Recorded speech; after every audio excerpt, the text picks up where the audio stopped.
Көктемнің жанға жылу берген жайма шуақ күндерінің бірінде мен дүниеге келіппін. Әкем анам екеумізді ауруханадан шығарып келе жатқанда күн өз нұрын барша әлемге молынан шашып тұрған екен. Анамның айтуынша солай күн артынан күн өтіп, мен 3 жасқа толғанда анам дүниеге тағы бір қыз әкелді. Әкемнің қуанышында шек жоқ. Осы қыздарым патшаның 10 ұлына татитын ақылды әрі сұлу қыздар болып өседі. Қараңдар да тұрыңдар деп айтады екен. Сөйтіп біз бой жеттік. Мен 16-да, ал сіңілім 13-те. Ата-анамыздың сүйікті балалары болып өсіп жаттық. Асып-тасып жатқан бай болмасақ та, не ішем, не кием деген сөз болмады. Анам да, әкем де екі жақтап біздің бар қажеттілігімізді әперуге тырысты. Әкем автобус жүргізушісі, ал анам сол мекемеде есепші еді. Домбыра, би, шахмат үйірмесіне де қатысатынбыз. Сонымен қатар қосымша тереңдетіп оқытатын курстарға да жаздырып қойған еді бізді. Ай сайын жаңа киім-кешек, ұялы телефон ауыстыратынбыз. Сондағы әке-шешемізге қалай рахмет айтады деп ойлайсыздар? Жиналмаған үй, әр жерде, тіпті ата-анамыздың керуетіне дейін тамақтың қалдықтары, қабықтары шашылып жататын. Ыдыс аяқ жуылмай, кешке анам жұмыстан келгенше тұратын, мелдіреп. Әкем ұрсатын, бізді салақ болып өсіп келе жатыр деп. Онда да анам байғұс бізді қорғап шыр-пыры шығатын. Кейде екеуінің біз үшін қатты жанжалдасып жатқанын еститінбіз. Әкем бізге ренжіп, талай рет үйден кетіп қалып жүрді. Бірақ одан түзелетін біз болмадық. Бақытты отбасының шаңырағын шайқалтып жүргенімізді тіптен ескермедік. Сонымен не керек, баяғыдай уайым қайғысыз өмір сүріп жүре бердік. Әкем де анам да екі жерде жұмыс істеп жүрді. Ай сайын жаңа киімдер, ең соңғы үлгідегі аудиоплейлер, үйірмелер, қысқасы нағыз толыққанды балалар едік. Ал үйде әкем мен шешемнің біз үшін күнде жалым-жалтасып жататын және анамның дәрілерді уыстап өшіп жүргеніне де назар аудармайтынбыз. Біздің ақыры түзелмейтінімізді білді ме, анам ұрысып бастағанда әкем жайбарақат теледидар көріп жата беретін. Қыздар әлі кішкентай ғой, есейгенде бәрін өздері түсінер деп, анам бізді мына екі есерсоқ оңбағанды, яғни біздерді қорғаштап жүретін. Осылай өмір сүріп жаттық. Бір күні сіңілім екеуміз үйде отырғанда анам хабарласты. Өзімен бірге жұмыс жасайтын құрбысын үйге ертіп әкелетінін және бізден үйдің ішін жинастырып қоюымызды өтініп сұрай бастады. Қызым, мен кешке құрбымды ертіп әкелемін. Ал, дедім мен сағызымды шайнандап. Жаным, сен ақылым бар ғой, құлыным, үйдің ішін ретке келтіріп қойсандаршы. Сендерден басқа ештеңе сұрап жатқаным жоқ, деп анам үні өте жалынышты шықты. Жарайды, кішкентай емеспіз, деп мен тұтқаны қоя салдым. Сіңліміз екеуміз анамның көңілін қалдырмайық деп үйді жинай бастадық.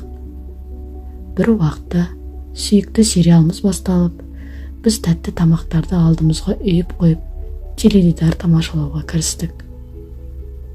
Үй жинау, анамның өтініші, бәрі жайына қалды.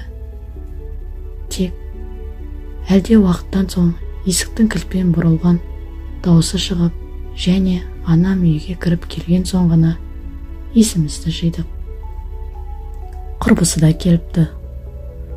Ол жан-жағына тынданған көзбен қарап босағада тұрып қалыпты. Әрине, таңданбағанда ше, ас үйде бұғып тұрған ыдыстар, әр жерде шашылып жатқан қоқыс пен тағам қалдықтары, кір киім кешек. Анам сөмкесін тастай салып, қолы тиген жерде жинап жүр. Қыздарының сабақтарын өте жақсы оқитынын, түрі көрмелер, үйірмелер, фестивальдар мен жалғастырып қатысып марапатталып жүргендерін, үйді қарауға уақыттары жоқ екенін айтып, бізді тағы қорғауда. Қайран анам. Ал құрбысының жақтырмаған түрінен көрініп тұрған еді. Өтірік бірдеңені сылтауратып, үйден сығылтып шығып кетті. Анам сол кезде бізге тұңғыш рет қол жұмсап дауыс көтерді. Бізді бетімізден ұрып, жұлқылап, шапалақпен тартып жіберді. Сендер үшін бәрін істеп жатырмын ғой. Енді менен не керек? Неге осындай безбүйрексіңдер? Не жетпейді сендерге? Айтыңдаршы. Ең құрмаса үйдің ішін ретке келтіріп қойсаңдар қайтер еді деп мамам қатты жылады. Біздің ата-анамыз болған соң, біздің бар жағдайымызды жасауға міндетсіңдер, дедім мен. Анам аузымнан қолыштап ұрып жіберді. Тағы да жұлқылады. Ал мен болсам безеріп, ішімнен қалай кек қайтарудың амалын ойластырып тұрдым. Әлден уақыттан үйге әкем келді. Оның бізде шатағы жоқ. Анама өзің кінәлісің деп теледидар көріп жата берді. Анам болса ыдысты да кірді де жуып, үй тазалап жүрді. Және көзінен жас парлап ағып жатқан еді. Ал біз, сіңіліміз екеуміз, мамамнан кешірімін алып, көмектесудің орнына бөлмемізге барып жатып алдық. Үйдегі у-шудан оянып кеттік. Қарасақ, үйде әкем көңілсіз бірдеңе деп күбірлеп жүр екен. Өзі қатты абыржулы. Анамды дәрігерлер алып бара жатқанын көрдік. Сөйтсек, анамның миына қан құйылған екен.